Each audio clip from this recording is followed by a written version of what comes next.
Napoleon के पतन के पश्चात यूरोप में निरंतरता एवं परिवर्तन की शक्तियों के बीच खींचतान मची हुई थी। राजतंत्र, चर्च, सामंत और शांति एवं स्थिरता के आकांक्षी यथास्थिति की पोषक शक्तियाँ थीं। बढ़ती जनसंख्या, औद्योगिक विकास, नगरों का विकास और वृद्धि, राष्ट्रवाद एवं उदारवाद परिवर्तन के वाहक तत्व थे। इन दोनों शक्तियों के प्रारंभिक द्वंद्व में जिन शक्तियों को सफलता मिली वे प्रतिक्रियावादी कहलाती हैं और वह युग प्रतिक्रियावाद का युग कहलाता है। 1815 के बाद यूरोपीय प्रतिक्रियावादी शक्तियों के लिए यह आवश्यक हो गया कि यूरोप को क्रांति जनित भावनाओं से दूर रखा जाए। इसका सीधा अर्थ ऐसे कदमों को उठाया जाए जिन्हें पीछे लौटना अथवा प्रतिगामी कहा जा सकता है।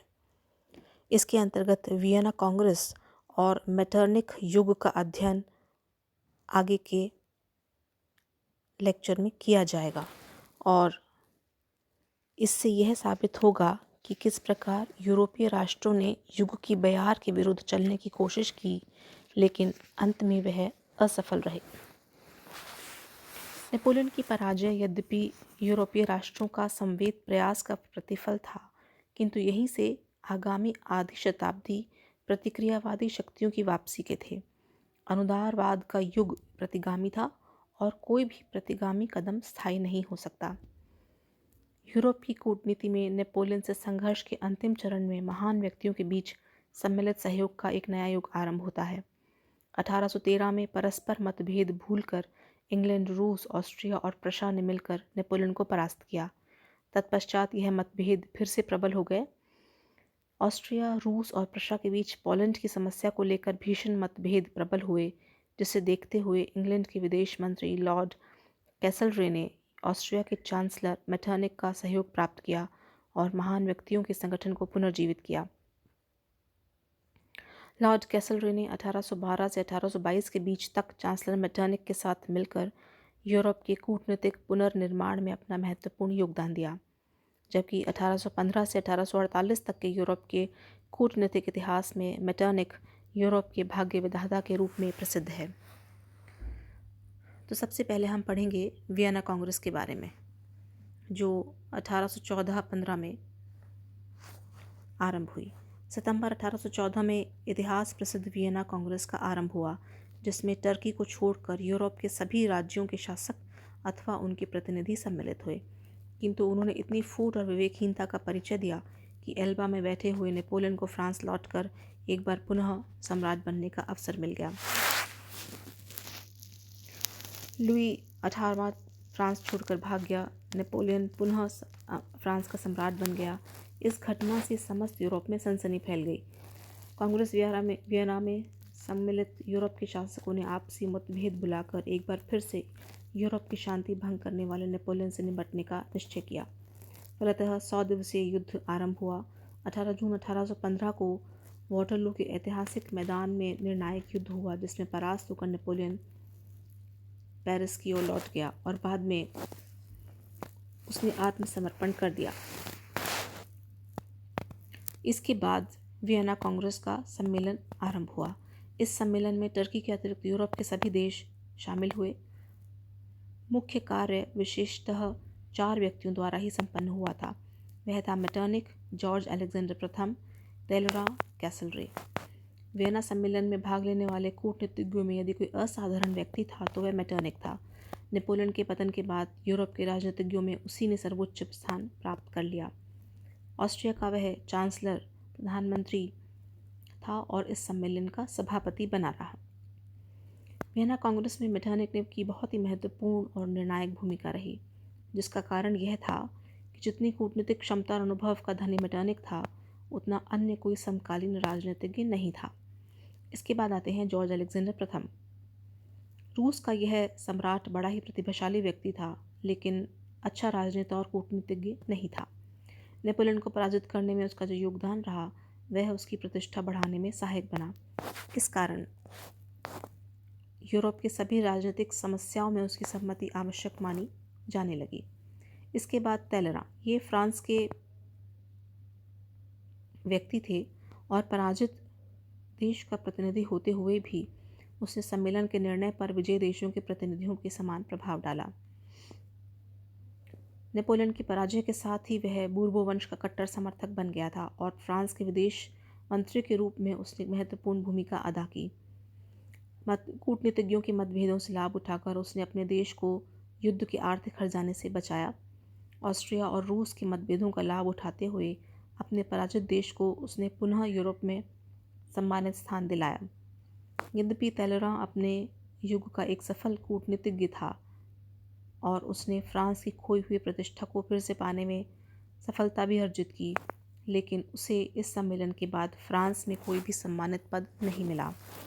इसके बाद आता है कैसलरी। वह इंग्लैंड का एक चतुर राजनीतिज्ञ था और उसका व्यक्तित्व बड़ा प्रभावशाली था। उसकी नीति का मुख्य उद्देश्य यूरोप में किसी भी राष्ट्र को सर्वशक्तिमान बनने से रोकना था। उसकी सफल कूटनीति के कारण ही रूस, प्रशा और ऑस्ट्रिया नेपोलियन से अलग अलग संधि नहीं कर पाए। इन चारों व्यक्तियों के अलावा ऑस्ट्रिया के सम्राट फ्रांसिस प्रथम तथा प्रशा के राजा फ्रेडरिक विलियम तृतीय ने भी सम्मेलन के कार्यों में महत्वपूर्ण भाग लिया। इस कांग्रेस के कुछ प्रमुख सिद्धांत थे। सबसे पहला सिद्धांत था क्षतिपूर्ति का सिद्धांत। नेपोलियन ने अनेक यूरोपीय राज्यों को विजित करके उन्हें फ्रांस के साम्राज्य का अंग बना लिया तथा बहुत से राज्यों को अपार क्षति पहुंचाई थी। अतः कांग्रेस ने इस सिद्धांत के अनुसार निर्णय लिया कि जिन राज्यों ने नेपोलियन का पतन लाने में सहयोग किया उन सभी की क्षतिपूर्ति विजित राज्यों द्वारा की जाए। दूसरा था शक्ति संतुलन का सिद्धांत। इस सिद्धांत के अनुसार यूरोपीय महाद्वीप में शक्ति संतुलन बनाए रखने का प्रयत्न किया गया। महान राजनीतिज्ञों ने इस बात का प्रयास किया कि ना तो किसी यूरोपीय राज्य को इतना भी शक्तिशाली बना दिया जाए कि वह अन्य राज्यों के लिए खतरा उत्पन्न कर दे, और ना ही किसी राज्य को इतना कमज़ोर बना दिया जाए कि वह अपना अस्तित्व बचाने में असफल हो जाए। इस सिद्धांत के आधार पर फ्रांस के निकटवर्ती राज्यों को कांग्रेस ने शक्तिशाली बनाने का प्रयास किया। और तीसरा सिद्धांत था वैधानिक अधिकार का सिद्धांत। इस सिद्धांत का उद्देश्य यूरोप में क्रांति की पूर्व स्थिति की पुनर्स्थापना करना था। कांग्रेस ने इस सिद्धांत द्वारा यूरोपीय राज्यों में उन प्राचीन राजवंशों की सत्ता पुनर्स्थापित की जिनको जीतकर नेपोलियन ने फ्रांस के राज्य में मिला दिया था। लेकिन इटली और राज्य के कुछ संबंध में कांग्रेस इस सिद्धांत के अनुसार कार्रवाई करने में असफल रही। अब आते हैं हम कि इस कांग्रेस ने क्या क्या निर्णय लिए। सबसे पहले फ्रांस के बारे में। नेपोलियन काल में फ्रांस ने जितने प्रदेश अपने राज्य में शामिल किए गए थे वे सब उनसे छीन लिए गए। फ्रांस की सीमाएं वही निश्चित की गईं जो राज्य क्रांति से पहले थीं। फ्रांस की नई सीमा के चारों ओर शक्तिशाली और दृढ़ राज्य कायम किए गए जिससे फ्रांस कभी यूरोप को परेशान न कर सके। फ्रांस में प्राचीन बूर्बो वंश को पुनर्स्थापित किया गया। नेपोलियन के बाद लुई 18वां फ्रांस का शासक बना। ऑस्ट्रिया और प्रशा फ्रांस के मूल प्रदेश को भी छीन लेना चाहते थे, लेकिन इंग्लैंड और रूस के कारण ऐसा नहीं हो सका। दूसरा राष्ट्र आता है इटली। इटली के विविध राज्यों को फिर से स्थापित किया। नेपल्स की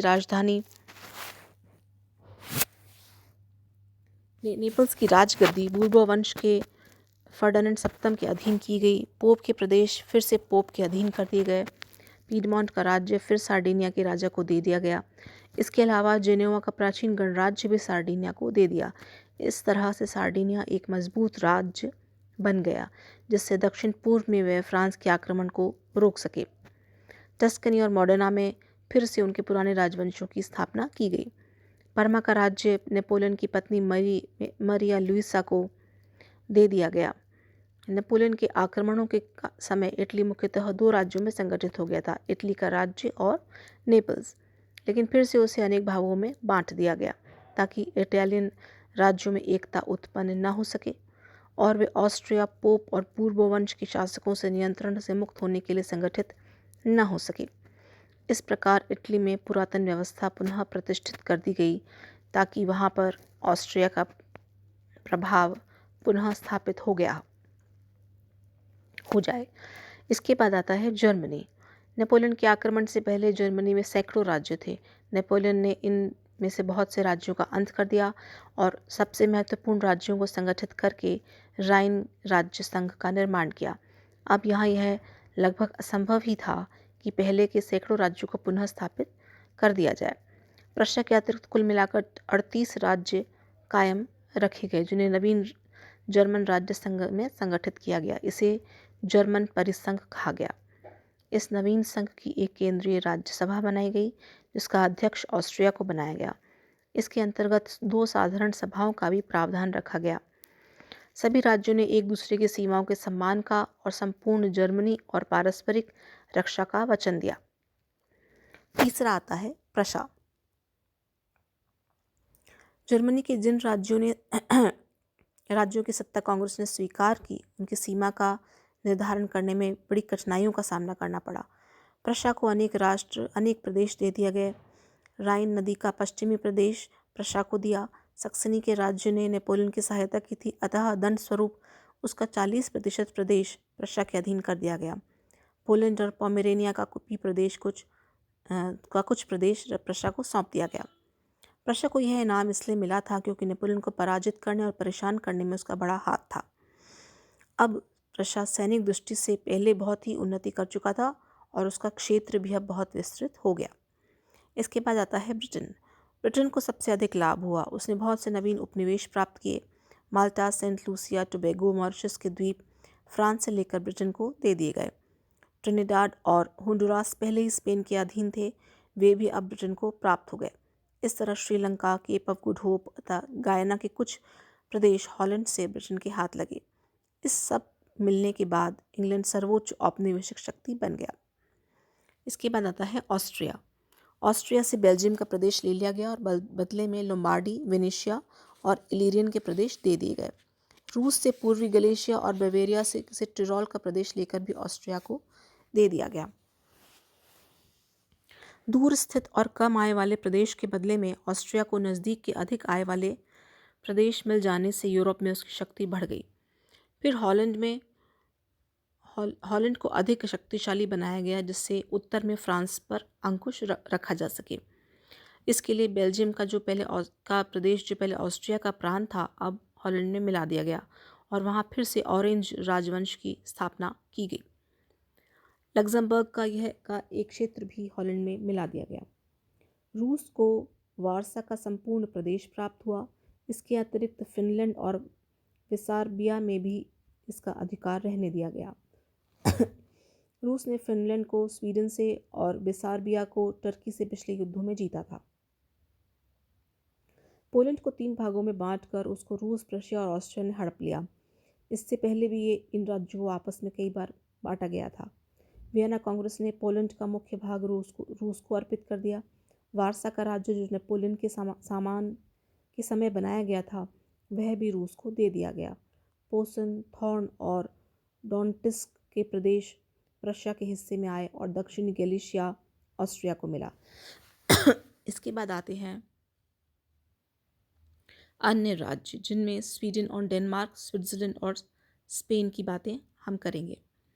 फिनलैंड का प्रदेश स्वीडन से लेकर रूस को दे दिया गया। इस प्रकार पोमेरेनिया का प्रदेश प्रशा के सपुर्द किया गया। इसके बदले नॉर्वे का राज्य स्वीडन को दिया।